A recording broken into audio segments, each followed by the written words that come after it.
of votes obtained. Khalilur Rahman, Bangladesh, 99, has been elected President of the General Assembly at its 81st session.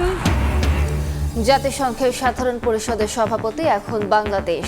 99 দেশের সমর্থন পেয়ে নির্বাচিত পররাষ্ট্রমন্ত্রী doctor Khalilur Rahman অভিনন্দন জানালেন প্রধানমন্ত্রী। ক্যান্সার ইনস্টিটিউটে 6 রেডিওথেরাপি মেশিনের 4টি নষ্ট। 2027 সালের অগাস্টের আগে নেই সিরিয়াল।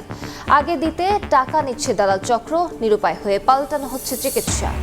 প্রবাসীদের কল্যাণে বাজেট নগণ্য। 5 বছরে বিদেশে 1 কোটি মানুষের কর্মসংস্থানের পরিকল্পনা বাস্তবায়নে প্রয়োজন বরাদ্দ।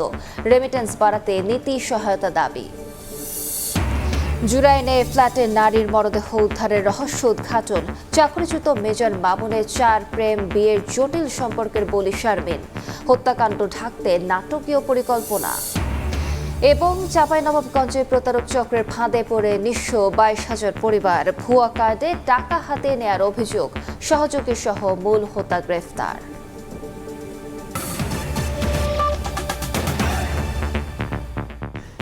সকালের সময় সঙ্গে আছি আমি আলিশা ইসলাম। জাতিসংঘ সাধারণ পরিষদের সভাপতি এখন বাংলাদেশ। 99 দেশের সমর্থন পেয়ে সভাপতি নির্বাচিত হয়েছেন পররাষ্ট্রমন্ত্রী ডক্টর খলিলুর রহমান। তার একমাত্র প্রতিদ্বন্দ্বী ছিলেন সাইপ্রাসের পররাষ্ট্রমন্ত্রীর বিশেষ দূত আন্দ্রেয়াস এস কাকুরিস। তিনি পেয়েছেন 91 ভোট। খলিলুর রহমান জাতিসংঘ সাধারণ পরিষদের 81তম অধিবেশনে সভাপতিত্ব করবেন। সভাপতি নির্বাচিত হওয়ায় ডক্টর খলিলুর রহমানকে অভিনন্দন জানিয়েছেন প্রধানমন্ত্রী তারেক রহমান। জাতিসংঘ সদর দফতর থেকে Hasanuzzaman Shakir report. Obtained. Khalilur Rahman, Bangladesh, 99, has been elected President of the General Assembly at its 81st session. 4 দশকের অপেক্ষার অবসান হলো। জাতিসংঘ সাধারণ পরিষদের সভাপতি এখন বাংলাদেশ। সাধারণ পরিষদের 81তম অধিবেশনের সভাপতি হলেন পররাষ্ট্রমন্ত্রী ডক্টর খলিলুর রহমান। ঐতিহাসিক এই নির্বাচনে জাতিসংঘ সদর দপ্তরে পররাষ্ট্রমন্ত্রী ছাড়াও উপস্থিত ছিলেন প্রধানমন্ত্রী তারেক রহমানের পররাষ্ট্র বিষয়ক উপদেষ্টা হুমায়ুন কবির। ফলাফল ঘোষণার পর উচ্ছ্বসিত হয়ে পড়ে বাংলাদেশের প্রতিনিধি দল। নির্বাচনে গোপন ব্যালটে 190টি সদস্য রাষ্ট্রের প্রতিনিধিরা ভোট দেন। এতে 99 ভোট পেয়ে প্রতিদ্বন্দ্বী সাইপ্রাসের পররাষ্ট্রমন্ত্রীর বিশেষ দূত আন্দ্রিয়াস এস কাকুরিসকে পরাজিত করেন খলিলুর রহমান। পরে নবনির্বাচিত সভাপতি হিসেবে বক্তব্য রাখেন তিনি। বলেন, বিশ্বব্যাপী যুদ্ধবিগ্রহ ও অর্থনৈতিক সংকটের চ্যালেঞ্জ মোকাবেলা করে জাতিসংঘকে মানুষের আরও আস্থা ও বিশ্বাসের প্রতীক করে তুলতে হবে। I intend to work closely with member states on how we can prevent another lost decade of development and protect the vulnerable people in developing countries. পররাষ্ট্রমন্ত্রী খলিলুর রহমান তাকে মনোনীত করার জন্য প্রধানমন্ত্রী তারেক রহমানের প্রতিও ধন্যবাদ ও কৃতজ্ঞতা জানান। তিনি রোহিঙ্গা সমস্যার স্থায়ী সমাধানের ওপর জোর দেন। Thank my Prime Minister, Mr. Tariq Rahman, for nominating me for the position of the President of the UNGA, as we have been sheltering for years about 1.2 million forcibly displaced Rohingya nationals of Myanmar. We can convince the world that Bangladesh is a happening place. Bangladesh can lead and influence for the good. জাতিসংঘের তথ্য অনুযায়ী আঞ্চলিকভাবে এবার Asia Pacific অঞ্চল থেকে সভাপতি নির্বাচন হয়েছে। শুরুতে ফিলিস্তিন প্রতিদ্বন্দ্বিতা করলেও পরে দেশটি প্রার্থিতা প্রত্যাহার করে নিলে বাংলাদেশ সাইপ্রাসের শক্ত প্রতিদ্বন্দ্বী হয়ে ওঠে।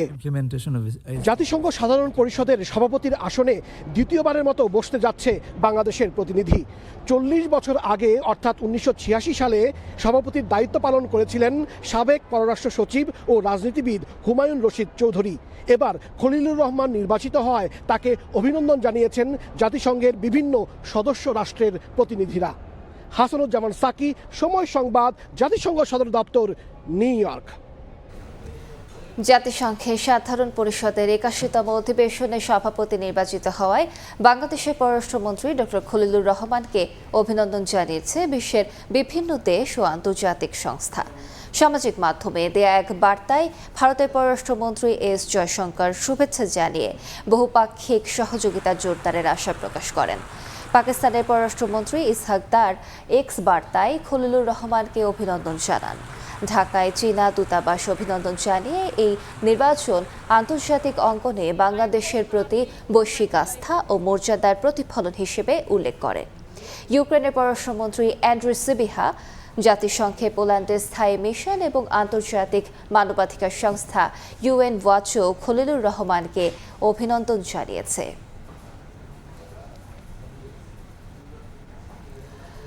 শঙ্কাকে সত্যি করে যশোরের বেনাপোল সীমান্ত দিয়ে পুশিনের চেষ্টায় ভারত। বিজিবি তা রুখে দিলেও শূন্যরেখায় 3 দিন ধরে অবস্থান করছেন বেশ কয়েকজন। এ নিয়ে সতর্ক অবস্থানে গ্রামবাসীও। বিজিবি বিএসএফ পতাকা বৈঠক হলেও কোনো সমাধান আসেনি। এদিকে স্বরাষ্ট্রমন্ত্রী জানিয়েছেন পুশিনের বিরুদ্ধে বিএনপি সরকার, তবে প্রকৃত কোনো বাংলাদেশি অন্য দেশে থাকলে আইনি প্রক্রিয়ায় হাঁটার তাগিদ স্বরাষ্ট্রমন্ত্রীর। পশ্চিমবঙ্গ রাজ্যে বিজেপি সরকার গঠনের পর থেকে সীমান্তের এপারে ভিড় বাড়ছে কথিত বাংলাদেশি নাগরিকদের। রোববার গভীর রাতে বেনাপোল আন্তর্জাতিক চেকপোস্টের উত্তরে সাদিপুর সীমান্ত এলাকায় কয়েকজন নারী, পুরুষ ও শিশুকে বাংলাদেশে প্রবেশ করানোর চেষ্টা করে বিএসএফ।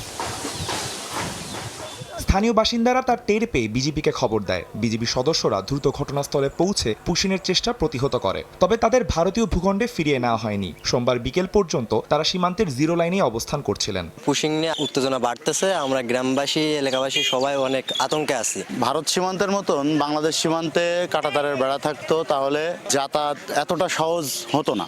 স্থানীয়দের মধ্যে উদ্বেগ দেখা দিলেও সীমান্ত সুরক্ষায় বিজেপিকে সহযোগিতার আশ্বাস দিয়েছেন সীমান্তবাসী। বিএসএফ যে দিনের আলোয় এইভাবে লোকগুলো পাঠাই দিয়েছে সীমান্ত দিয়ে রোদের ভিতরে ছোট বাচ্চা কাচ্চা নিয়ে, এগুলো আসলে ঠিক না। বিজেপি সতর্ক অবস্থানে আছে, পাশাপাশি এলাকার জনসাধারণ সতর্ক অবস্থানে আছে। শুধু বেনাপোল নয়, সাতক্ষীরা সহ বাংলাদেশের অন্যান্য সীমান্তেও কয়েকশো কথিত বাংলাদেশি ফেরার অপেক্ষায় জড়ো হয়েছেন বলে জানা গেছে দুই দেশের গণমাধ্যম থেকে। সারা রাত চেষ্টা করার পরে যখন তারা পারেনি, এক পর্যায়ে রাত 3টা-4টার দিকে ছোট্ট একটা গেট খুলে তারা 10 থেকে 12 জনকে তারা গেটের ওপারে পাঠিয়ে দেয়। আমাদের টহল জোরদার করা আছে। এই পর্যন্ত কোনো লোকের কোনো মুভমেন্ট এই পাশে করার কোনো প্রশ্নই আসতেছে না। বাংলাদেশি নাম করে। এদিকে মঙ্গলবার সচিবালয়ে সাংবাদিকদের প্রশ্নের জবাবে স্বরাষ্ট্রমন্ত্রী জানান, পুশিনের বিরুদ্ধে রয়েছে সরকার, তবে কোনো বৈধ বাংলাদেশি নাগরিক অন্য দেশে অবস্থান করে থাকলে বিষয়টি দুই দেশের প্রচলিত প্রক্রিয়ায় নিষ্পত্তি করা হবে। যে কোনো রকমের ইলিগেল পুশিন বা পুশব্যাক এগুলোর বিপক্ষে যদি বাংলাদেশের কোনো সিটিজেন কোনো কারণেই হোক যদি সেই দেশে যেয়ে থাকে, কেন্দ্রীয় সরকারের তরফ থেকে সেরকম কোনো তালিকা আমাদের পররাষ্ট্র মন্ত্রণালয়ে প্রেরণ করে সেটা অবশ্যই সেভাবে লিগেলি অ্যাড্রেস করা হবে। এই সময় যে কোনো পুশিন ঠেকাতে বিজিবি সীমান্তে সর্বোচ্চ সতর্ক অবস্থানে রয়েছে বলেও জানান তিনি। আদনান তুর্য, সময় সংবাদ, ঢাকা। রাজধানীর পল্লবীতে শিশু রামিসার ধর্ষণ ও হত্যা মামলায় আদালতে সাক্ষ্য দিয়েছেন রামিসার বাবা আব্দুল হান্নান মোল্লা, মা পারভিন আক্তার, বড় বোন ও চাচা সহ 16 জন। ধর্ষণ হত্যা মামলায় একদিনে সাক্ষ্য গ্রহণ শেষ করার নজির তৈরি হলো বিচারালয়ে। অভিযোগ এরই মধ্যে প্রমাণিত হয়েছে বলে দাবি রাষ্ট্রপক্ষের। সর্বোচ্চ সাজা চান স্বজনরা। এছাড়া আদালতের বাইরে আসামির বিভ্রান্তিমূলক বক্তব্য ঠেকাতে পুলিশকে ব্যবস্থা নেওয়ার নির্দেশ দেওয়া হয়েছে। শিশুকন্যার নির্মম মৃত্যুর ঘটনায় সাক্ষ্য দিতে সাক্ষীর কাঠগড়ায় রামিসার মা বাবা।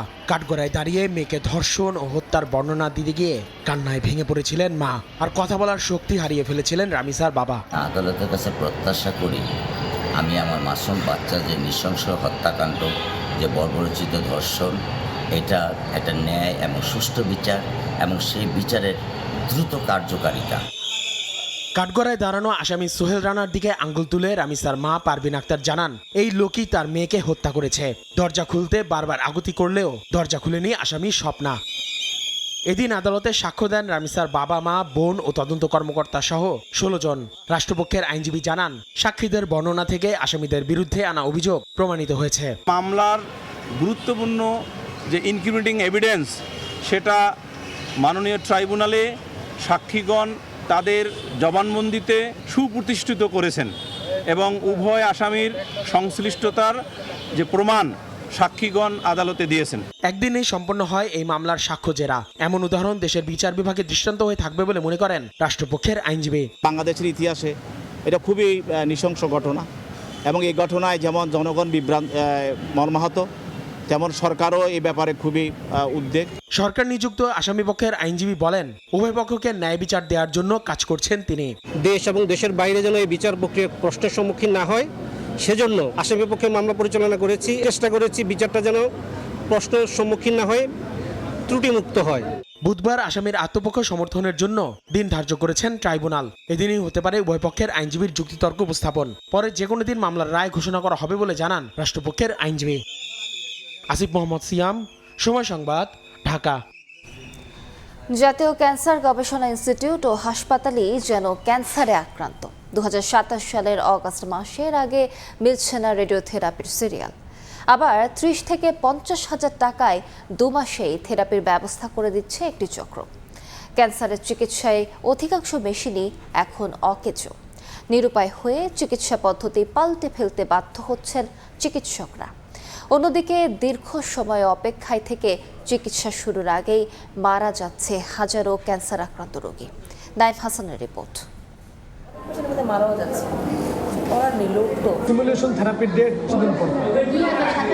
রেডিওথেরাপি আর এখনই দরকার, 1 বছর পরে তখন দেওয়া না দেওয়া প্রায় সেম হয়।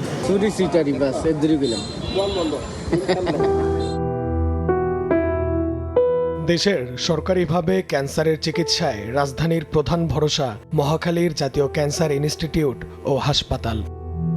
জটিল এই রোগের চিকিৎসায় হাসপাতালটিতে রেডিওথেরাপির 6টি মেশিনের 4টিই অকেজো।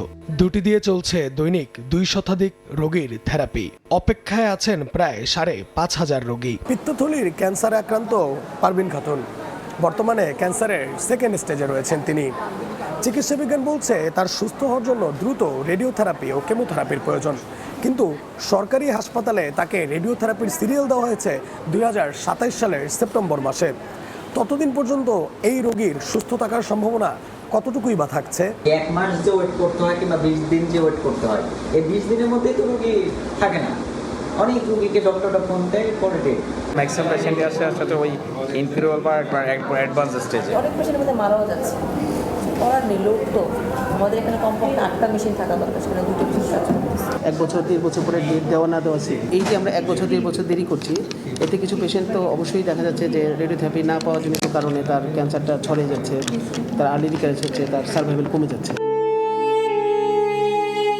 সঠিক সময়ে রেডিওথেরাপি দিতে না পারায় পাল্টে ফেলা হয় চিকিৎসা পদ্ধতি, যার সুফল নিয়ে আছে নানা প্রশ্ন। আমি যদি আপনাকে বলি জায়গা নাই চলে যাও, আপনি তো খেপে যাবেন। আমি সরকারি হাসপাতালে আসছি, আমাকে ট্রিটমেন্ট না দিয়ে বাইরে পাঠিয়ে দিচ্ছি। তখন আমরা কি করতাম, রোগীকে 3-4টা সাইকেল কেমো দিতাম। 4টা দিলে 3 মাস সময় লাগবে। আপনি বুঝতেছেন কি আমার মায়ের চিকিৎসা হচ্ছে, কিন্তু বেসিক্যালি ওই চিকিৎসাটা দিয়ে খুব বেশি তার কোনো উপকার হচ্ছে। খুবই অদ্ভুত।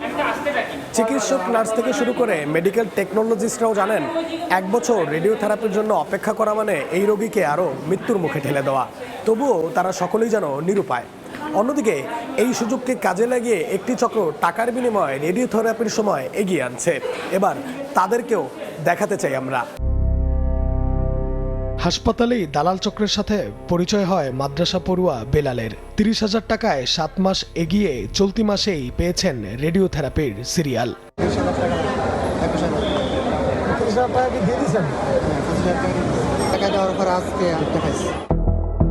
সময়ের অনুসন্ধান বলছে শুধু বেলাল নয়, 30 থেকে 50,000 টাকা দিলেই রেডিওথেরাপির সিরিয়াল 2 মাসের মধ্যে ব্যবস্থা করে দেয় এই চক্র। কন্ট্রাক্টর লাগে অর্ধেক টাকা দিয়ে দেবেন, 2 সপ্তাহের মধ্যে আপনার সিমুলেশন করাম, আর মেশিনটা 1 সপ্তাহ পরে মেশিন দিয়ে দেবেন। শনিবারে ফোন দিন, তারপর আমি আপনাকে বলে দিব। এবার চক্রের আরো একজনের সঙ্গে দেখা করতে চাই আমরা। কিন্তু সময় সংবাদের উপস্থিতি টের পেয়ে নিমিষেই সটকে পড়লেন রানা নামের সেই দালাল। কিভাবে হাসপাতালের কড়াকড়ির মধ্যে চলছে দালাল চক্রের দৌরাত্ম্য। ভারপ্রাপ্ত পরিচালক জানালেন, জড়িতদের বিরুদ্ধে দ্রুতই নেওয়া হবে ব্যবস্থা। সরকারি সেক্টরে সব জায়গায় দালাল থাকে, কিন্তু আমি যতটুকু জানি, আমি এখানে লং টাইম কাজ করি, এখানে আসলে দালালদের ইনভলভ হওয়ার সম্ভাবনা খুবই কম। পাশাপাশি চিকিৎসার দুরবস্থার জন্য লোকবল ও মেশিন সংকটকেই দুষলেন জাতীয় ক্যান্সার ইনস্টিটিউটের এই পরিচালক। সব রোগীরা চিকিৎসা নিতে পারে না, কিছু পেশেন্ট আসলে মারা যায় এই সময়ের মধ্যে, কিছু পেশেন্টের আসলে স্টেজ হায়ার হয়ে যায়, কিছু পেশেন্ট আসলে চিকিৎসা নেওয়ার ক্ষমতাটাই হারায় ফেলেন, প্যালিয়েটিভ ইন্টেন্টে চলে যায়। কিন্তু আমরা কি করবো, আমার তো কিছু করার নেই। একটাই হলো সমাধান, বেশি সংখ্যক মেশিন বাড়ানো। অকেজো হয়ে পড়ে থাকা রেডিওথেরাপির এই মেশিনই যেন বাংলাদেশের ক্যান্সারের চিকিৎসার দুরবস্থার বাস্তব চিত্র। অতি দ্রুত এই মেশিনগুলো মেরামত কিংবা বদলে ফেলে নতুন মেশিন স্থাপন না করা গেলে হাজারো ক্যান্সার আক্রান্ত রোগীকে মারা যেতে হবে চিকিৎসার বাইরে থেকেই। মহাখালীর জাতীয় ক্যান্সার ইনস্টিটিউট থেকে নাইম হাসান, সময় সংবাদ। সকালের সময় আরো থাকছে। বগুড়ার কাহালুতে চাঁদাবাজি মামলার আসামি চতুর্থ ও নবম শ্রেণীর শিক্ষার্থী সদুত্তর নেই বাদীর পুকুর খামার দখলের পরিকল্পনার অভিযোগ ভুক্তভোগী পরিবারের। এবার আসছে বাজেটের খবর।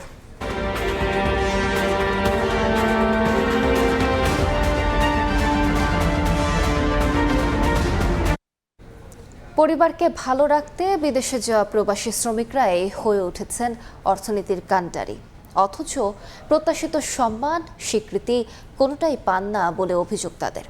তারপরও অভিমানে থেমে যায়নি দেশকে উজাড় করে দেওয়ার কর্মতৎপরতা। তাদের কল্যাণে বাজেট থাকে খুবই কম।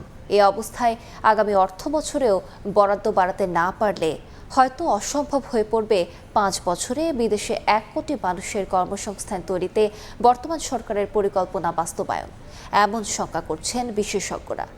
আর প্রবাসী আয়ের ভান্ডার দ্রুত বাড়াতে বেসরকারি খাতে নীতি ও আর্থিক সহায়তা দেওয়ার দাবি জনশক্তি রফতানিকারকদের। কামরুল হাসান সবুজের রিপোর্ট।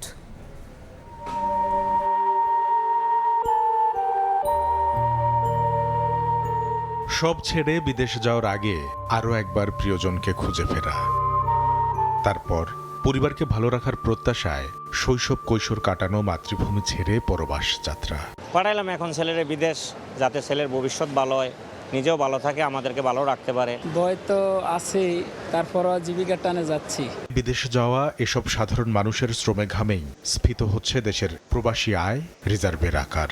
ব্যাংকে টাকা পাঠায়, ওই টাকা আমাদের দেশ, আমার নিজের দেশের জন্যই তো ভালো হয়। দেশের একটা ভালো একটা উন্নয়ন এই প্রবাসীর মাধ্যমেই তো হয়, কিন্তু আসলে প্রবাসীরা ওরকম কোনো সম্মান আমার মনে হয় না পায়। বাংলাদেশ ব্যাংকের তথ্য, মে পর্যন্ত চলতি অর্থ বছরের প্রথম 11 মাসে 32 বিলিয়ন 76 কোটি ডলার রেমিটেন্স পাঠিয়েছেন তারা। একই সময়ে তৈরি পোশাক শিল্প থেকে এসেছে 35 বিলিয়ন 31 কোটি ডলার। যে রেমিটেন্সটা বর্তমানে আসতেছে এর চেয়ে এটা দ্বিগুণ করা সম্ভব যদি সরকারের কিছু কার্যকরী পদক্ষেপ নেওয়া হয়। অর্থনীতির ভিত শক্ত করা এমন তথ্য দেখার পর সামনে আসতেই পারে প্রবাসীদের আয় বাড়াতে কতটা আন্তরিক ও দূরদর্শী কর্মপরিকল্পনা নিয়ে চলছে রাষ্ট্র। আমরা সরকারের কাছ থেকে প্রবাসীদের জন্য তেমন কিছু করতে দেখি না। আজ পর্যন্ত $1 উদ্যোক্তাদের জন্য তাদের সরকার কোনো অ্যালোকেট করে নাই। জাতীয় বাজেটের তথ্য বলছে সরকারের পরিকল্পনাতে বরাবরই পিছিয়ে রয়েছে খাতটি। চলতি সহ 5 অর্থ বছরে গড়ে মোট বাজেটের 0.15% করে মিলেছে এই খাতে। এই বরাদ্দের কোনো অংশই বেসরকারি খাতের উদ্যোক্তারা পান না বলে দাবি জনশক্তি রফতানিকারকদের। Without any help of the government আমরা আমাদের স্ব-উদ্যোগে আমরা চাহিদাপত্র সংগ্রহ করি। আমরা আজকে দেশের বাইরে 1,25,00,000 লোক আমরা পাঠিয়ে থাকি। এমন বাস্তবতায় প্রবাসী আয় বৃদ্ধির হাতছানিকে সহজে মুঠোবন্দী করতে বেসরকারি খাতে দক্ষ কর্মী তৈরিতে আর্থিক সহযোগিতা, প্রবাসীদের সঙ্গে রিক্রুটিং এজেন্সিকেও প্রণোদনার আওতায় আনার পাশাপাশি চাহিদাপত্র সংগ্রহে বিদেশ ভ্রমণে ডলার ব্যয়ের আনুষ্ঠানিক সুযোগ দেওয়ার দাবি তাদের।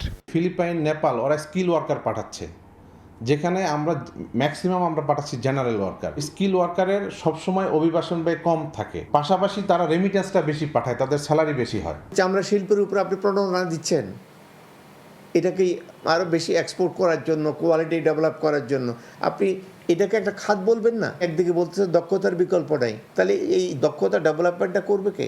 নানা সংকট পাশ কাটিয়ে এগিয়ে চলা বৈদেশিক কর্মসংস্থানকে বিশেষ গুরুত্ব দিয়ে অবশ্য কাজ করছে বর্তমান সরকার।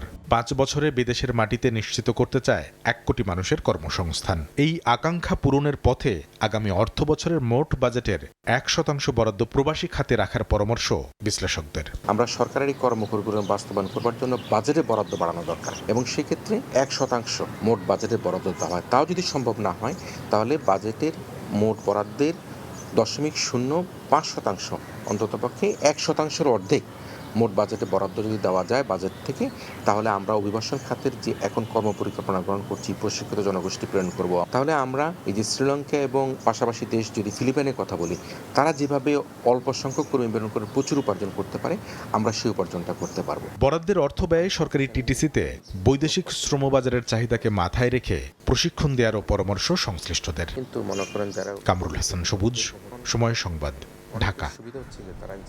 প্রতি বছর দেশ থেকে হাজার হাজার মানুষ জীবিকার তাগিদ কিংবা উচ্চশিক্ষা গ্রহণে যাত্রা করেন বিদেশে। তবে তাদের অনেকেরই জীবিত অবস্থায় ফেরা হয় না দেশে। ভিন দেশে স্বজন হারানো পরিবারগুলোর দিন কাটে বেদনার সঙ্গে যুদ্ধ করে। থাকে না ঈদ উৎসবের আনন্দ। এমন কয়েকটি পরিবারের খোঁজ নিয়েছে সময় সংবাদ।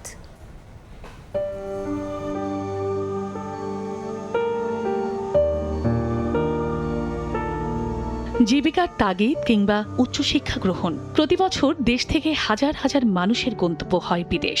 উন্নত জীবনের আশায় পরিবার পরিজন ছেড়ে দূর দেশে পাড়ি জমান তারা। তাদের অনেকেরই জীবিত ফেরা হয় না দেশে। প্রবাসী প্রিয়জনের স্বাভাবিক মৃত্যু কিংবা দুর্ঘটনায় প্রাণ হারানোর কষ্ট বুকে নিয়ে প্রতি মুহূর্ত কাটে দেশে থাকা স্বজনদের।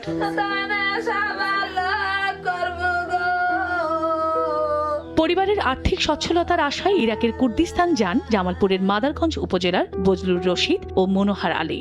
গত 25 মে কর্মস্থল থেকে ঘরে ফেরার পথে সড়ক দুর্ঘটনায় প্রাণ হারান দুজনেই। তাদের মৃত্যুর খবরে পরিবারে নেমে আসে শোকের ছায়া। প্রিয় মানুষের অপেক্ষায় থাকা স্বজনদের একটাই আকুতি, দ্রুত দেশে ফিরিয়ে আনা হোক মরদেহ।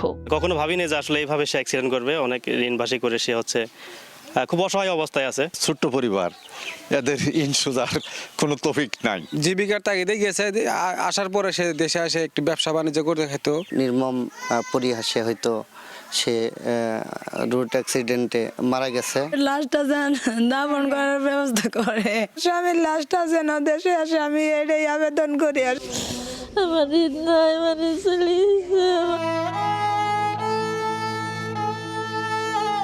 সৌদি আরবের দাম্মাম শহরের একটি প্রতিষ্ঠানে কাজ করতেন রাজবাড়ীর গোয়ালন্দ উপজেলার মুরাদ শেখ।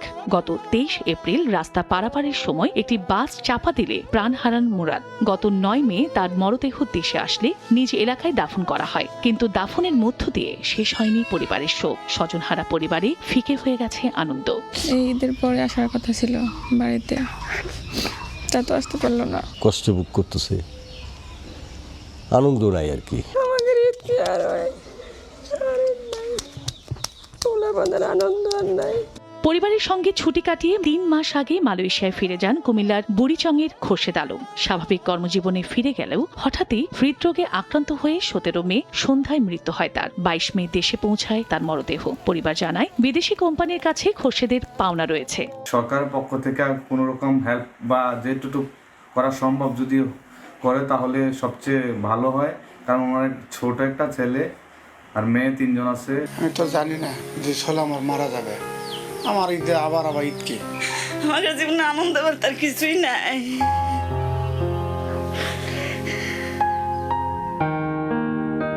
উচ্চশিক্ষা গ্রহণে দক্ষিণ কোরিয়া পাড়ি জমিয়েছিলেন জয়পুরহাটের মেধাবী ছাত্র হাসিবুর রহমান। উন্নত ভবিষ্যৎ গড়ার স্বপ্ন নিয়ে বিদেশে গেলেও তার পূরণ হয়নি। গত 3 মে সড়ক দুর্ঘটনায় প্রাণ হারান তিনি। 22 মে গ্রামের বাড়িতে পৌঁছায় তার মরদেহ। ছেলের স্মৃতি হাতড়ে ফেরেন বাবা মা। ঘরের প্রতিটি কোণ, ব্যবহৃত জিনিসপত্র আর স্মৃতিগুলো যেন বারবার মনে করিয়ে দেয় তার অনুপস্থিতির কথা। জীবনে আর ঈদ বলতে আর কিছুই নাই। আমার ছেলে মাংস খেতে খুব পছন্দ করতো।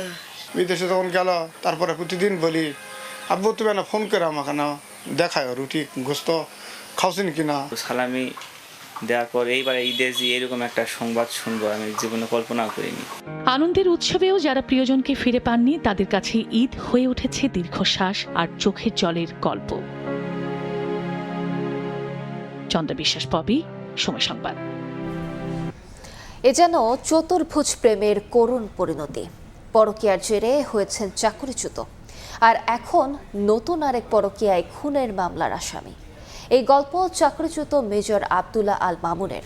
তার জীবনের 4 নারীর মাঝে প্রথম স্ত্রীর সঙ্গে বিবাহ বিচ্ছেদ, এক প্রেমিকা পরকীয়ার জেরে খুন, আর অন্য প্রেমিকা খুনের দায়ে কারাগারে।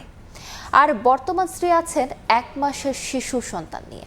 পরকীয়া প্রেম ঘিরে এমন নাটকীয় ঘটনা সম্প্রতি সামনে আসে মামুনের প্রেমিকা শারমিনের অর্ধগলিত মরদেহ উদ্ধারের রহস্য উদ্ঘাটনের মধ্য দিয়ে। মাসুদুর রহমানের রিপোর্ট। রাজধানীর কদমতলীর জুরাইন কমিশনার গলি। বোরকা পরা এক নারী অনুসরণ করছেন কাঁধে ব্যাগ ঝোলানো ব্যক্তিকে। ওই ব্যক্তির গন্তব্য 984/1 বাড়ির একটি ফ্ল্যাট। ঘটনার দিন 22 এপ্রিল। সে একই বাড়ি থেকে খবর আসে পুলিশের কাছে 26 এপ্রিল। কারণ এর একটি বন্ধ ফ্ল্যাট থেকে আসছে ভয়াবহ মরাপচা গন্ধ।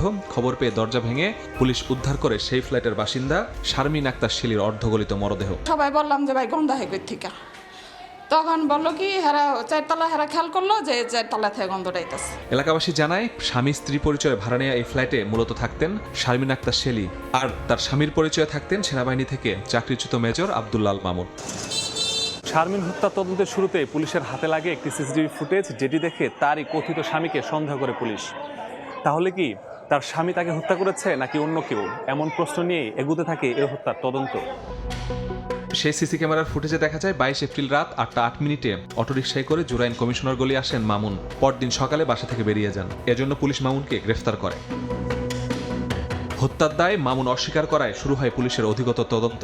আবারও পরিদর্শন করে ঘটনাস্থল, পর্যালোচনা করে সিসি ক্যামেরার ফুটেজ, যেখানে দেখা যায় মামুন বেরিয়ে যাবার পর বোরকা পরিহিত এক নারী ঢুকছেন সেই ফ্ল্যাটে। তদন্তে বেরিয়ে আসে সেই নারী মামুনের আরেক প্রেমিকা মোহনা। এবার গ্রেফতার করা হয় মোহনাকে। মামুন ও মোহনাকে মুখোমুখি জিজ্ঞাসাবাদে জট খুলে হত্যার রহস্যের। তুমি মেজর সাহেবের সাথে কেন সম্পর্ক রাখছো, তুমি ছেড়ে দাও। তখন ওই মহিলা রাজি হয় না। কথা এক পর্যায়ে মহিলা তাকে স্টেপ করে এবং গলা চেপে হত্যা করে। পুলিশ বলছে মামুন 2022 সালে স্ত্রীর সাথে পরকীয়ার বিরোধের জেরে চাকরিচ্যুত হয়। পরে বিবাহ বিচ্ছেদ হয় তাদের। এরপর ফেসবুকে পরিচয় হয় নিহত শারমিনের সাথে। শারমিনের সাথে প্রেমের সম্পর্কে জড়িয়েও 2024 সালে বিয়ে করেন আরেক নারীকে। স্ত্রী ও প্রেমিকাকে রেখে এবার মামুন সম্পর্কে জড়ান গ্রেফতার হওয়া মোহনার সাথে। বিষয়টি টের পেয়ে শারমিনকে হত্যার পরিকল্পনা করেন মোহনা। মেজর সাহেবের প্রথম একজন স্ত্রী ছিল, তার সাথে তিনি ডিভোর্সি। পরবর্তীতে যে মহিলা মারা গিয়েছেন ওই মহিলার সাথে 23 সালে উনি একসাথে থাকছেন স্বামী স্ত্রী পরিচয়ে। পরবর্তীতে মেজর সাহেব আরও একটি বিয়ে করেন, একটি বাচ্চা আছে আরেকটি মেয়ের সাথে। তার এই কেন্দ্র করেই এই যে আমরা লাশ পেয়েছি। শুধু হত্যাই নয়, এটাকে ঢাকতে নাটকীয় কায়দায় বিভিন্ন পরিকল্পনা হাতে নেয় মোহনা। মেসেজের মাধ্যমে বলছে যে আমি তো বাসার ভিতরে মাছ কুইটা রাইখে আসছি, ময়লা রেখে আসছি, ওই ময়লার গন্ধ আইতেছে। ব্যাগ থেকে আর ছুরি নিয়ে আসছিল। পরে ওই ছুরি ওই যখন ওই ফাটতে গেছে তখন গন্ধ টিকতে না পারে তাড়াতাড়ি বাইকে ওই ছুরি আর ব্যাগ ওই সিঁড়িদা ফালাই দিয়ে চলে গেছে। হত্যার সাথে জড়িত জানিয়ে মোহনা আদালতে জবানবন্দি দিয়েছেন। মামুনও আছেন কারাগারে। ময়নাতদন্ত প্রতিবেদন পেলেই অভিযোগপত্র দিতে চায় পুলিশ। মাসুদুর রহমান, সময় সংবাদ, ঢাকা। সকালের সময় আরো থাকছে। সাফ নারী চ্যাম্পিয়নশিপের সেমিফাইনালে আজ নেপালের মুখোমুখি হবে বাংলাদেশ। শিউলি আজমের মায়ের মৃত্যুর শোককে শক্তিতে পরিণত করে জয়ের লক্ষ্য লাল সবুজদের। চাঁপাইনবাবগঞ্জে সরকারি কার্ডের মতোই ভুয়া কার্ড তৈরি করে সরকারি ঘর, টিউবওয়েল, পানির পাম্প ও অন্যান্য সেবা দেওয়ার নামে কোটি কোটি টাকা হাতে নেওয়ার অভিযোগ উঠেছে একটি প্রতারক চক্রের বিরুদ্ধে। এমনকি ভিজিডি মাতৃত্বকালীন ভাতা, চাল ও ঘর পাওয়ার প্রলোভনে টাকা নিয়ে নিঃস্ব অন্তত 22,000 পরিবার। এরই মধ্যে প্রতারক চক্রের মূল হোতা ও তার সহযোগীকে গ্রেফতার করেছে পুলিশ। 4,000 ও 5,000 টাকা দিয়ে এই কার্ড কিনে মাসে 500 টাকা ও 50 টাকা করে জমা রাখলে প্রতি মাসে পাওয়া যাবে 30 কেজি করে চাল। 24 মাস পর ফেরত দেয়া হবে কার্ডের ক্রয়কৃত পুরো টাকা। এছাড়াও টিউবওয়েল ও পানির পাম্প নিতে 12,000 টাকা ও একটি ঘর পেতে দিতে হবে 55,000 টাকা। 3 মাস 10 দিন মানে 3 মাস হবে একবার এটা করে অনলাইন করে একবার বাচ্চা হওয়ার টাকা আসবে, তারপরে তখন আপনার। চাঁপাইনবাবগঞ্জে এমন প্রতারণার অভিযোগ উঠেছে একটি প্রতারক চক্রের বিরুদ্ধে। স্থানীয়রা জানায়, শিবগঞ্জ উপজেলার ধাইনগর ইউনিয়নের জাবরি গ্রামের বাসিন্দা জেসমিন বেগম ইউনিয়ন পরিষদ থেকে মুদি দোকানের ট্রেড লাইসেন্স নিয়ে চালান প্রতারণামূলক কার্যক্রম। এর মধ্যে জেলার বিভিন্ন এলাকার প্রায় 22,000 পরিবারের কাছ থেকে হাতিয়ে নিয়েছে অন্তত 13 কোটি টাকা। মোটরের টাকা লিয়েছে, ঘর করবো কে টাকা লিয়েছে, ছেলেহানি কে টাকা লিয়েছে। 24 মাস চাল দেওয়ার জন্য 5,000 করে টাকা নিয়েছে। এখন চাল পাই না 2 মাস থেকে। তারা এত ভালো ক্যাম্পিং চালিয়েছে, তারা 21,000 লোকের কাছ থেকে মোটামুটি 5,000 টাকা করে তারা উত্তোলন করে। এর আগে বলছে যে আমাদের সরকারি প্রতিষ্ঠানগুলা যখন চেয়ারম্যানের বিরুদ্ধে মানে গেল তখন বলছে যে এটা সরকারি প্রতিষ্ঠান না, অ্যাকাউন্টের টাকাগুলা ফেরত দিক আমরা এটাই চাই। তবে কয়েকবার চাল বিতরণ করলেও কাউকে ঘর বা ভাতার কোনো সুবিধা দেয়নি প্রতারক চক্রটি। পরে প্রতারণার বিষয়টি সামনে এলে ইউনিয়ন পরিষদ থেকে বাতিল করা হয় মুদি দোকানের ট্রেড লাইসেন্স। যারা ভুক্তভোগী যে কোনো উপায়ে প্রশাসনের মাধ্যমে যেন তাদের সুবিধা তারা বুঝিয়ে পায়, সে মর্মে আমি প্রশাসনকে অবহিত করতে চাই। সরকারি প্রকল্পের আদলে এসব সুবিধা দেওয়ার প্রতিশ্রুতি নিয়ম বহির্ভূত বলছেন সংশ্লিষ্টরা। অন্যদিকে তদন্তে অভিযোগের সত্যতা পাওয়ার কথা জানান তদন্ত কর্মকর্তা। কার্ড সরবরাহ করতে গিয়ে তারা ভোক্তাদের কাছ থেকে একটা মোটা অঙ্কের টাকা নিচ্ছে বিভিন্ন কারণে, যেহেতু এই একই কর্মসূচির সাথে এটা সাংঘর্ষিক এবং আমাদের কার্ডও তারা নকল করেছে, এই জন্য আমরা আইনগত ব্যবস্থা নিই। প্রতারক চক্রকে আমাদের সবাই মিলে এটা প্রতিহত করতে হবে। নির্দিষ্ট অভিযোগ পেলে আমরা এর বিরুদ্ধে একটা ব্যবস্থা নেব। তারা দাবি করছে সেটা তাদের নিজস্ব বিজনেস মডেল, কিন্তু তারা এটাকে কিন্তু সরকারের যে প্রোভাইড করা কার্ডটা সেম কার্ড তারা দিচ্ছে। জেসমিন বেগমের প্রতারণার বিষয়ে ইউপি চেয়ারম্যানের অভিযোগের প্রেক্ষিতে 3 সদস্যের তদন্ত কমিটি গঠন করে জেলা প্রশাসন। পরে ঘটনার সত্যতা মিললে উপজেলা খাদ্য নিয়ন্ত্রকের দায়ের করা মামলায় গত 24 এপ্রিল চক্রের মূল হোতা জেসমিন বেগম ও তার সহযোগী মেহেদি হাসান মৃদুলকে গ্রেফতার করে পুলিশ। সময় সংবাদ, চাঁপাইনবাবগঞ্জ। চাঁদাবাজি মামলার আসামি হয়েছে চতুর্থ ও নবম শ্রেণীর 2 শিক্ষার্থী। ঘটনাটি আশ্চর্যজনক মনে হলো এমন মামলা দায়ের হয়েছে বগুড়ার কাহালু থানায়। ওই মামলায় একই পরিবারের আরও 3 ভাই ও তাদের বিধবা মাকেও আসামি করা হয়। ভুক্তভোগীদের অভিযোগ, তাদের পুকুর ও মুরগির খামার দখল করতে প্রতিপক্ষ পরিকল্পিতভাবে এই চাঁদাবাজির মামলা দায়ের করেছে। শাহাদুল ইসলামের ক্যামেরায় আব্দুল আওয়ালের রিপোর্ট। ব্যবসা করি, আমার এখানে নাকি ছেলেদের। চতুর্থ শ্রেণীর শিক্ষার্থী আব্দুল করিম ও নবম শ্রেণীর আব্দুল আজিজ এ বয়সে চাঁদাবাজি ও মারধরের মামলায় অভিযুক্ত তারা। স্বামীর মৃত্যুর পর 5টি পুকুর ও একটি মুরগির খামারের আয় দিয়ে সংসার চালাতেন বগুড়ার কাহালু উপজেলার 4 সন্তানের জননী শাহনাজ পারভিন। গণ অভ্যুত্থানের পর শেষ সম্বলটুকু হাতিয়ে নিতে পায়তারা চালায় স্থানীয় প্রভাবশালী মহল। শাহনাজের অভিযোগ, গত 1 এপ্রিল পুকুর থেকে মাছ চুরির সময় হাতে নাতে ধরা পড়ে লাল মিয়া নামে এক ব্যক্তি। এর জেরে শাহনাজ পারভিন ও তার 3 ছেলের নামে চাঁদাবাজি, মারধর, হত্যা চেষ্টা ও গুরুতর জখমের অভিযোগে মামলা করেন প্রতিবেশী মোহাম্মদ সোহাইব। মামলায় 20 বছর বয়সী বড় ছেলে তুহিনকে 26, 14 বছরের আজিজকে 24 ও 11 বছরের করিমকে 19 বছর বয়স দেখিয়ে আসামি করা হয়। ভুক্তভোগী পরিবারের দাবি, পুকুর ও খামার দখল করতেই দেওয়া হয়েছে মিথ্যা মামলা। আমাদের মনে করেন হয়রানি স্বীকার করবে, জেলখানায় ধরে মনে করেন আমার সম্পত্তিটা ভোগ করে হুমকি দিছে যে আপনারা যদি সাংবাদিক সম্মেলন করেন নিয়ে করেন তাহলে কিন্তু আপনার ছেলে কিন্তু জামিন হচ্ছে না, আমরা কিন্তু জামিন আটকে দিছি, আপনার ছেলে কিন্তু রিমান্ডে নিয়ে যায় আরো বেধর্ম মারধর করবো। একে তহিদুল ইসলাম মামুন, তার এই রাজনৈতিক প্রভাবটা মনে হয় আমাদের পরিবারের উপর আগে থেকেই খাটাইছে। আমার বাবার সাথেও জমিনে অনেক কিছু করছে, দখল করে নেওয়ার চেষ্টা করছে। 14 বছর বয়স, তো আমার বয়স 24 করে আমাকে প্রাপ্তবয়স্ক দেখিয়ে আমার নামে মামলা করছে।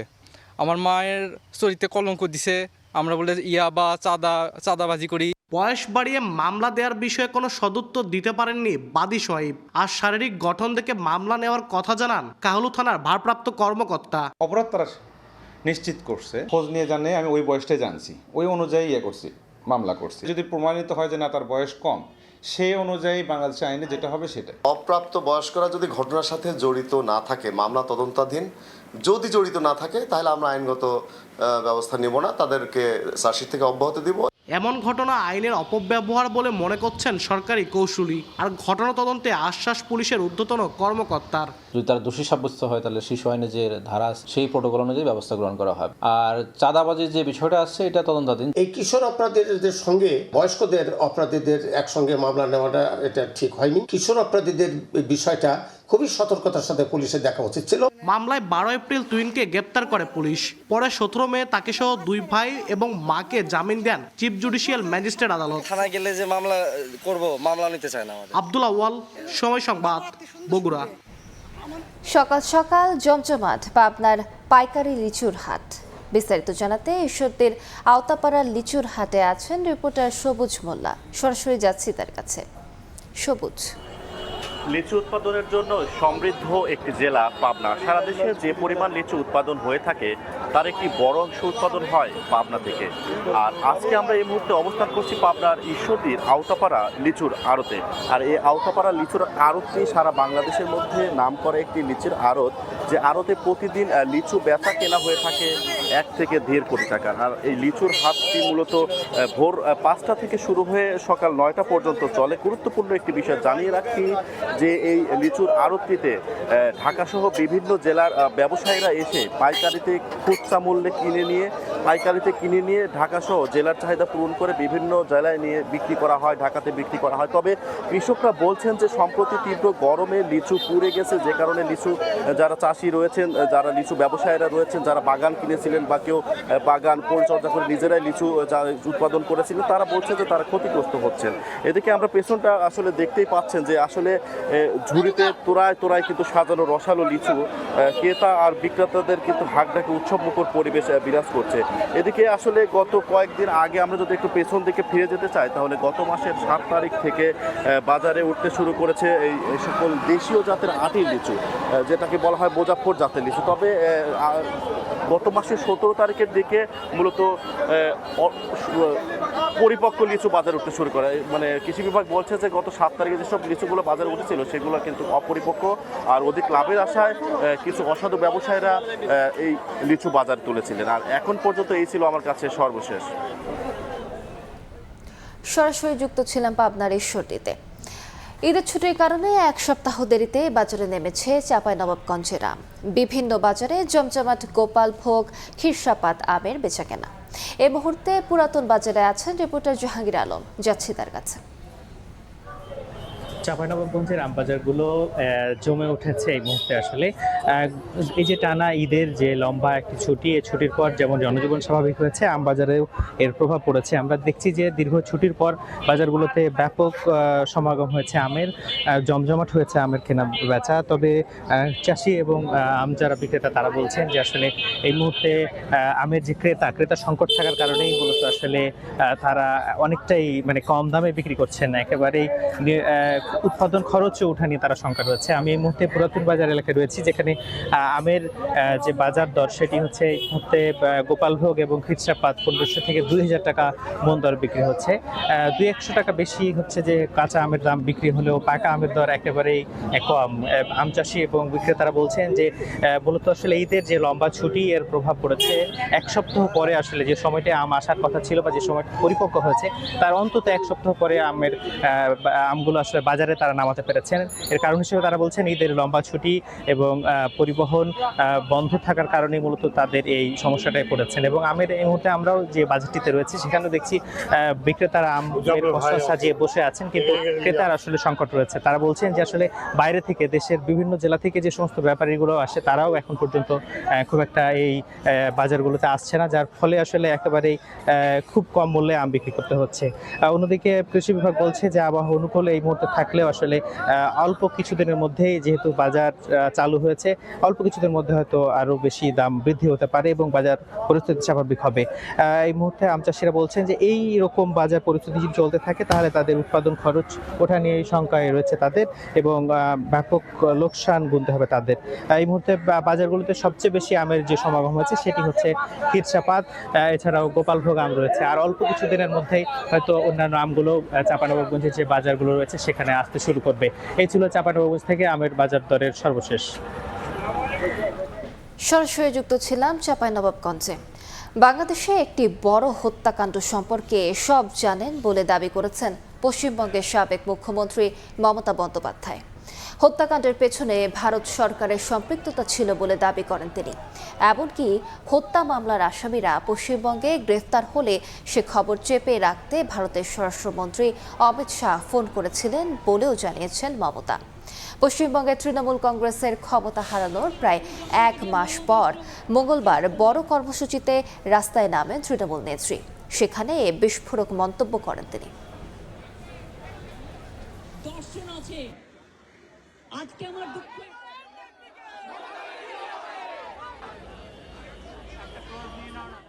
বাংলাদেশ থেকে একটা বড় খুনিকে এসটিএফ অ্যারেস্ট করেছিল, জেনে রাখুন। যা নিয়ে বাংলাদেশে অনেক রেভলিউশন হয়েছিল। অন্য দেশের কথা আমি বলছি না, আমার বলার অধিকার নেই, কিন্তু আমি যেটা বলছি পয়েন্টটা, তারপরে তারা মেঘালয় দিয়ে বাংলায় চলে আসে। বাংলায় যখন চলে আসে তখন আমাদের এসটিএফ তাকে ধরে, এটা তাদের ক্রেডিট। তারপরে হোম মিনিস্টার নিজে আমাকে ফোন করে বলছেন, এতদিন তো কই আমি বলিনি, মুখ করিনি, আজকে অত্যাচারের শেষ সীমায় গেছেন বলে। কারণ এটা জানে, আমি এখনো নামটা বলছি না ভদ্রতা করে, বাংলাদেশের লোক উত্তাল হয়ে যাবে। আমি সেটা চাই না, আমি দেশকে ভালোবাসি, না বলবো না দেশের স্বার্থে। ভারত বাংলাদেশের মধ্যে অভিন্ন 54টি নদী রয়েছে উল্লেখ করে পানি ও নদী সংক্রান্ত সব বিষয় নিয়ে কাজ করতে যৌথ নদী কমিশনের কাঠামোই ব্যবহার করা হবে বলে জানিয়েছে নয়াদিল্লি। ফলে দীর্ঘদিনের অমীমাংসিত নদী ইস্যুগুলো আবারও দ্বিপক্ষীয় আলোচনার কেন্দ্রে আসতে পারে। এছাড়া দুদেশের মধ্যে সীমান্ত ইস্যু নিয়ে আলোচনার সম্ভাবনা রয়েছে বলেও সাপ্তাহিক ব্রিফিংয়ে জানিয়েছেন ভারতের পররাষ্ট্র মন্ত্রণালয়ের মুখপাত্র রণধীর জয়সওয়াল।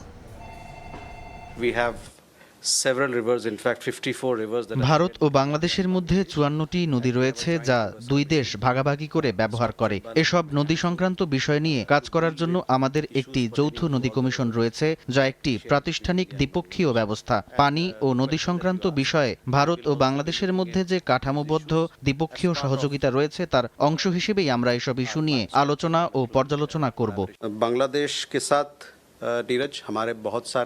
বাংলাদেশের সঙ্গে আমাদের দ্বিপাক্ষিক ব্যবস্থা রয়েছে, যার মাধ্যমে আলোচনা হতে থাকে। এটি কাঠামোগত দ্বিপাক্ষিক ব্যবস্থা, এর মাধ্যমেই দুদেশের সীমান্ত ইস্যু নিয়ে সামনে আলোচনার সম্ভাবনা রয়েছে।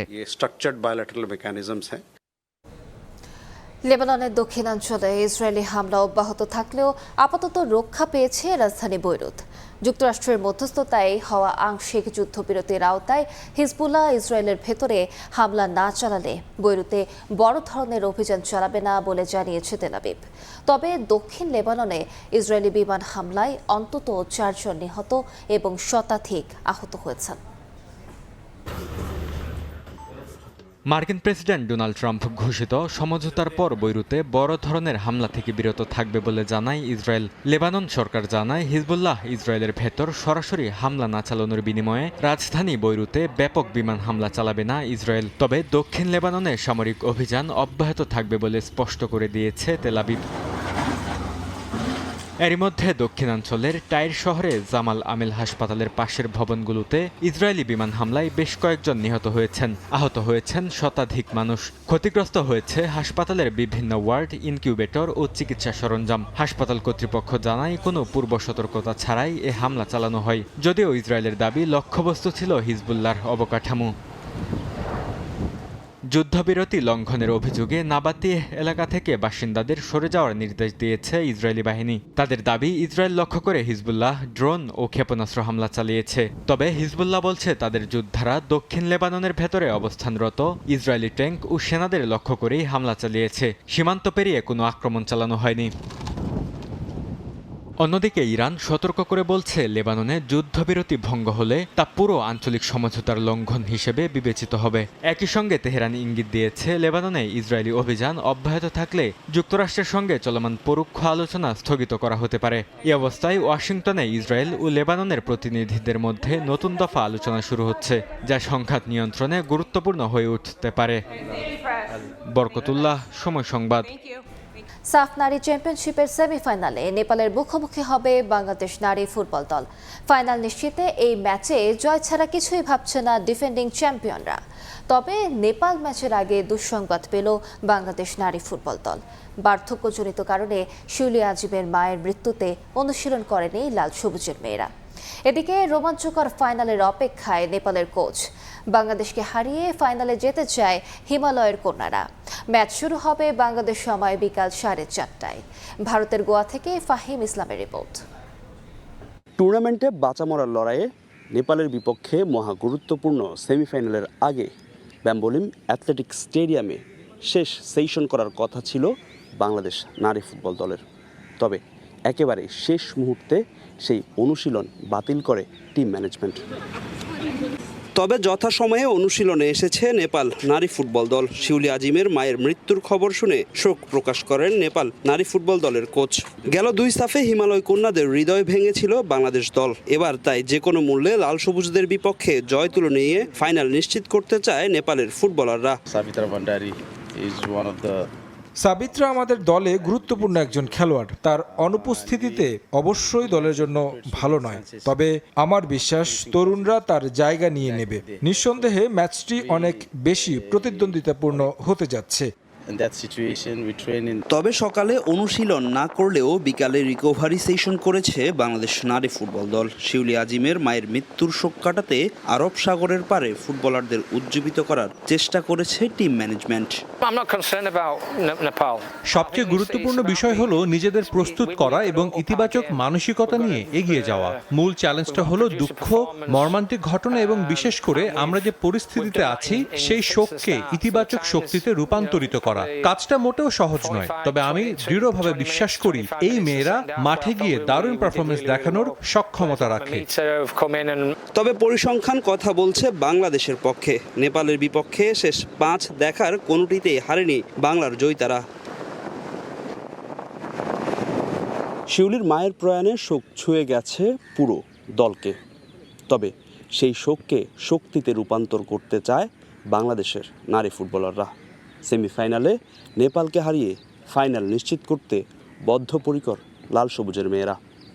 ব্যাম্বোলিম অ্যাথলেটিক্স স্টেডিয়াম থেকে ফাহিম ইসলাম, সময় সংবাদ, গোয়া, ভারত।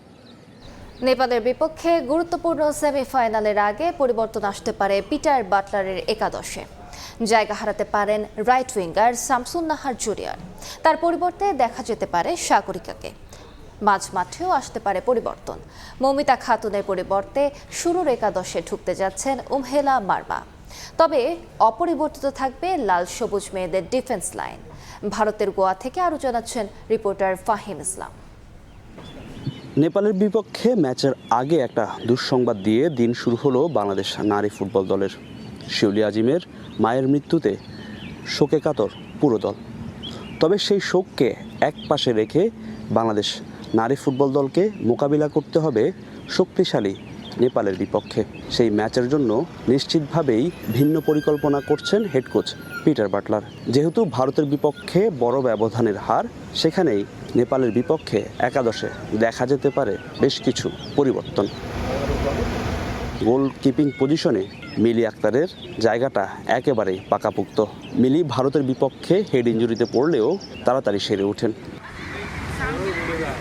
ডিফেন্সে কোহাতি কিসুকু ও সুরমা জান্নাতের যে কম্বিনেশন, সেই কম্বিনেশন কিন্তু ভারতের বিপক্ষে খুব একটা কাজে লাগেনি। তবুও এই 2 ডিফেন্ডারের ওপরেই ভরসা করবেন পিটার বাটলার। ভারতের বিপক্ষে দুর্দান্ত পারফরমেন্স করেছেন রাইট ব্যাক পজিশনে খেলা সুরভি আক্তার আরফিন। তাই সেই পজিশনে তার জায়গা পাওয়াটা একেবারেই পাকাপোক্ত। অন্যদিকে লেফট ব্যাক পজিশনে বরাবরের মতোই জায়গা করে নেবেন শামসুন নাহার সিনিয়র। পরিবর্তন আসতে যাচ্ছে মধ্য মাঠেও, যেখানে মনিকা চাকমা বাজে পারফর্ম করলেও তাকে নিশ্চিতভাবেই একাদশে ক্যারি করবেন পিটার বাটলার। তার সঙ্গে আছেন অধিনায়ক মারিয়া মান্দা। সেখানে জায়গা হারাতে পারেন মৌমিতা খাতুন। তার পরিবর্তে মাঠে নামতে পারেন উমেলা মারমা। আক্রমণ ভাগে বাংলাদেশের ভরসার জায়গা ঋতুপর্ণা চাকমা অফ ফর্মে থাকলেও তিনি নেপালের বিপক্ষে থাকবেন শুরুর একাদশে। এছাড়া স্ট্রাইকার পজিশনে দেখা যাবে আনিকা রানিয়া সিদ্দিকী। অন্যদিকে ভারতের বিপক্ষে লেফট ও রাইট উইংয়ের বাংলাদেশের যে কম্বিনেশন, সেই কম্বিনেশন একেবারেই দেখা যায়নি। লেফট উইংয়ে বাংলাদেশ বেশ কয়েকটি আক্রমণ করলেও রাইট উইং ছিল একেবারেই নিষ্প্রাণ। সেখানেই পরিবর্তনটা আনতে যাচ্ছেন পিটার বাটলার। রাইট উইংয়ে শামসুন নাহার পারফরমেন্স একেবারেই হতাশ করেছে সবাইকে। সেই শামসুই জায়গা হারাতে পারেন নেপালের বিপক্ষে। তার পরিবর্তে মাঠে নামবেন সাগরিকা। নেপালের বিপক্ষে ফেভারিট হয়ে ফাইনালে নামবে বাংলাদেশ নারী ফুটবল দল। কেননা গেল 2 সাফে হিমালয় কন্যাদের হারিয়ে সাফের শিরোপা ঘরে তুলেছিল বাংলার জয়িতারা। এবার সেমিফাইনালে সেই নেপাল বাধা টপকে ফাইনাল নিশ্চিত করতে চায় ঋতুপর্ণা, আনিকা, মারিয়া মান্দারা। ব্যাম্বোলিম অ্যাথলেটিক্স স্টেডিয়াম থেকে ফাহিম ইসলাম, সময় সংবাদ, গোয়া, ভারত। এ পর্যায়ে শীর্ষ সংবাদগুলো জানিয়ে দিচ্ছি আরেকবার। Number of votes obtained. Khalilur Rahman, Bangladesh, 99, has been elected President of the General Assembly at its 81st session. জাতিসংঘের সাধারণ পরিষদের সভাপতি এখন বাংলাদেশ। 99 দেশের সমর্থন পেয়ে নির্বাচিত পররাষ্ট্রমন্ত্রী ডক্টর খলিলুর রহমান অভিনন্দন জানালেন প্রধানমন্ত্রী। ক্যান্সার ইনস্টিটিউটে 6 রেডিওথেরাপি মেশিনের 4টি নষ্ট। 2027 সালের অগাস্টের আগে নেই সিরিয়াল। আগে দিতে টাকা নিচ্ছে দালাল চক্র, নিরুপায় হয়ে পাল্টানো হচ্ছে চিকিৎসা। এবং প্রবাসীদের কল্যাণে বাজেট নগণ্য। 5 বছরে বিদেশে 1 কোটি মানুষের কর্মসংস্থানের পরিকল্পনা বাস্তবায়নে প্রয়োজন বরাদ্দ। রেমিটেন্স বাড়াতে নীতি সহায়তা দাবি।